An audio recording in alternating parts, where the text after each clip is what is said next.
Hey guys, it's me, Rich. What happens when the police refuse to follow a judge's order? You're about to see a legal standoff unfolding in Las Vegas that could reshape the balance of power between judges and law enforcement. A violent repeat offender with 35 arrests was supposed to walk free under electronic monitoring, but the sheriff said no.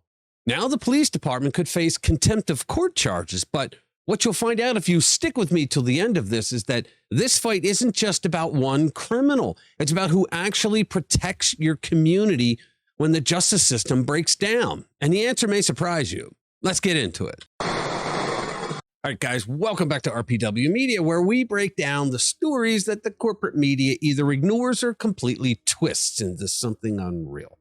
All right. Something very strange is happening right now in Las Vegas. And when I say strange, I mean the kind of story that makes you stop and ask very basic questions like, who actually runs the justice system? Because right now, the Las Vegas Metropolitan Police Department is refusing to obey a judge's order. Not quietly, not accidentally, but they are openly refusing. Now, the judge is threatening them with contempt of court. Normally, that kind of thing never happens. Police follow court orders. Judges issue rulings. The system moves along. But this time, the police looked at the order and basically said, no way, Jose.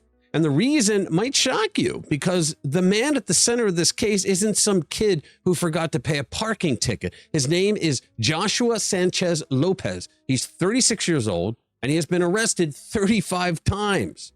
35 times. Now, if you're wondering what kind of person gets arrested that many times, well, the record answers that question pretty quickly. Sanchez-Lopez has convictions for involuntary manslaughter and drug-related crimes. A real good guy, right? And in January, he ended up back in custody yet again, but this time for grand larceny involving a motor vehicle. So you might assume that someone with that kind of history would stay behind bars, right? Well, not exactly, because Las Vegas Justice Court Judge Eric Goodman decided that Sanchez-Lopez, he should be released. The conditions were supposed to be strict. Electronic monitoring, basically something similar to house arrest. But here's where things get interesting. On January 29, they told the court directly that Sanchez-Lopez would not be released. And suddenly this routine court ruling turned into a major legal showdown, because now the question isn't just about one criminal. It's about authority. Who actually gets to decide when a dangerous suspect walks free? Now police say they have had good reasons for refusing. For starters, Sanchez-Lopez already has a track record of ignoring the system. He has failed to appear in court before. He has violated monitoring conditions. And then there was the moment that really caught the people's attention. During a previous release, Sanchez-Lopez received an ankle monitor. And instead of taking it seriously, he posted a photo of the device on Snapchat. Police say he mocked the department in that post. In other words, the guy treated the justice system like a joke. So when Judge Goodman ordered his release again, Metro officials basically said they weren't going to play that game anymore. But the judge wasn't amused. On February 5th, he issued a warning. If Metro continued to ignore the order, the department could face contempt of court charges. Now, that's a pretty serious thing, because contempt of court means the police department itself could face legal consequences for refusing to follow a judicial ruling. Now, the department argues that Nevada law gives the sheriff authority in a situation like this. Their position is pretty simple. If releasing someone poses a threat to public safety, they can refuse. The suspect's public defender strongly disagrees. Wow, tell us when the Vatican elects a Catholic as Pope. Okay, public defender P. David Westbrook said the department's interpretation of the law was wrong. According to him, judges make decisions about pretrial release. And he warned about what happens if police start ignoring those decisions, saying, quote, the idea that a Metro employee can overrule a judge's release order and keep someone locked up should worry anyone who believes in the Constitution and the rule of law. Now, that argument sounds dramatic, does it not? But it leaves out one important detail. The sheriff is not just some random employee. Sheriff Kevin McMahill is an elected official. The people of Clark County elected him to protect the community, and that changes the equation a bit. Metro Assistant General Counsel Mike Dickerson explained the department's position, saying, quote, "We have to take a look at that and say, is this somebody who our electronic supervision program can monitor safely in the community?" And then he made something extremely clear, saying, quote, "There's absolutely competing narratives about public safety occurring in our community. There are different approaches as well."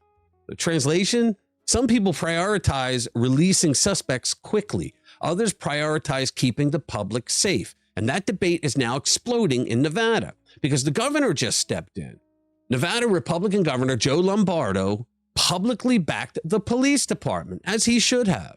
And he didn't mince words. He said, quote, "Sheriff McMahill and the men and women of Metro are doing exactly what they're sworn to do, protect the public." Then he added something that a lot of Americans are starting to say out loud, quote, "When repeat violent offenders are ordered back onto our streets, law enforcement has a duty to speak up and push back." And Lombardo confirmed that Metro plans to take this fight all the way to the Nevada Supreme Court, saying, "I fully support LVMPD's decision to take this issue to the Nevada Supreme Court and fight for public safety. I stand with law enforcement." Meanwhile, Judge Goodman is standing by his ruling. He says the electronic monitoring conditions are strict enough. Metro officials disagree. Dickerson explained it very bluntly, saying, quote, "The safety of our officers is paramount. The safety of the public is critical." And then he added a line that really says everything about where this debate is heading. He said, quote, "Sometimes there needs to be more thought given to it. Lives are on the line." Now, step back and look at the bigger picture.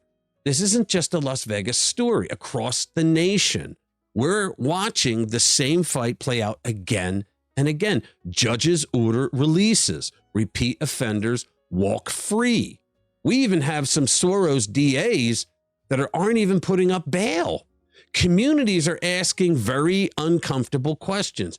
Who is actually protecting the public? Because when a suspect has 35 arrests, an involuntary manslaughter conviction, and a history of mocking the system, you start to understand why the police said no. And now the Nevada Supreme Court may end up deciding something far bigger than one release order. They may decide who ultimately controls public safety in America. Now, this case exposes a growing tension inside the American justice system. Judges control court rulings, but law enforcement carries the responsibility of protecting the public. When those two collide, the result can be explosive. The good news is that this fight is now heading to the Nevada Supreme Court, which means that the question will finally be answered clearly.